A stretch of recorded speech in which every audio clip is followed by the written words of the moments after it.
Sienna Meridian, Alita Mercury. Inquisiteur Alexander Torquemada. Je vous en prie. Alors je prête ma voix à Alexander Torquemada, qui est un personnage d'une cruauté, une sorte de pervers narcissique, voilà, qui ne pense qu'à lui, qui ne pense qu'à détruire, qui n'aime personne, qui a un cœur froid. J'ai aimé l'interpréter parce que c'est le contraire de moi. Je suis altruiste, forcément, j'aime les gens, et puis je m'aime beaucoup aussi.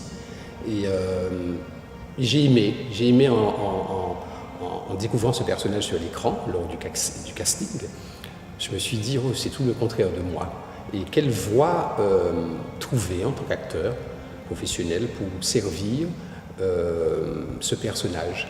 Donc c'était tout un travail dans le personnel, quoi, hein, en répétant mon texte, et puis évidemment avec le réalisateur qui m'a aidé à le trouver, à trouver le bon phrasé, les bonnes intonations, pour qu'il devienne profondément antipathique. Une victoire n'offre que 20 XP et on ne gagne pas tout le temps. Et nos règles sont très claires. Tout esclave doit nous livrer 1000 XP chaque mois, en échange de quoi vous recevrez le droit de vivre jusqu'au mois suivant. J'ai vécu ça avec joie, parce qu'un comédien, notamment professionnel, n'a à avoir qu'une seule grande vertu, c'est de jouer.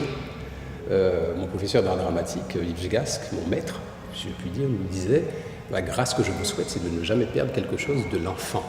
Alors, j'ai toujours regardé à la télévision des dessins animés, comme tout le monde, des films, des acteurs martiniquais, par exemple, antillais, comme Jacques Martial, par exemple, qui a fait longtemps des voix de stars américaines. Je me suis toujours demandé, mais comment ils font pour appliquer ça exactement sur les lèvres et tout ça. Et finalement, c'est un jeu, mais c'est un jeu sérieux. Donc, j'ai joué, on va dire, sérieusement. Il faut reconvoquer, on va dire, oui, une grâce de l'enfance, et se dire, oh là là, qu'est-ce que je m'amuse devant ce micro, à faire croire que c'est moi qui suis ce personnage, et on le devient.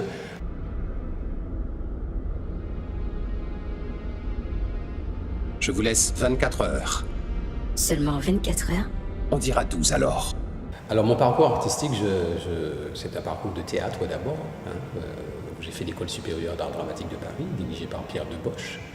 Et puis, durant ce parcours d'acteur, je suis arrivé aussi à la télévision, au cinéma, et puis à l'écriture, puisque je suis aussi scénariste. J'ai eu 2 prix de meilleur scénario, notamment le prix OA au Festival de Cannes.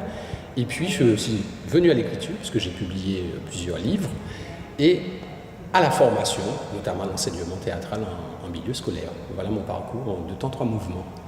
Contrôle. Inquisiteur, Désactivez les nano-implants des sirènes de feu. à vos ordres. Je suis en train de tourner Le Guerrier de la Lumière de Paulo Coelho, que je joue en maison. Je m'amuse aussi à dire ce texte sacré, à dire ce texte philosophique. Je m'y prépare, voilà, durant la journée. Je vais chez les gens et je dis ce texte. Ça, c'est déjà l'un des seuls projets que j'ai. Et puis, aussi défendre le film, Ben Abidar, un chef-d'œuvre. Et ce sont les 2 seuls projets que j'ai, professionnels réels. Voilà. Vous venez en Martinique? J'ai toujours rêvé de visiter votre île. On se voit plus tard.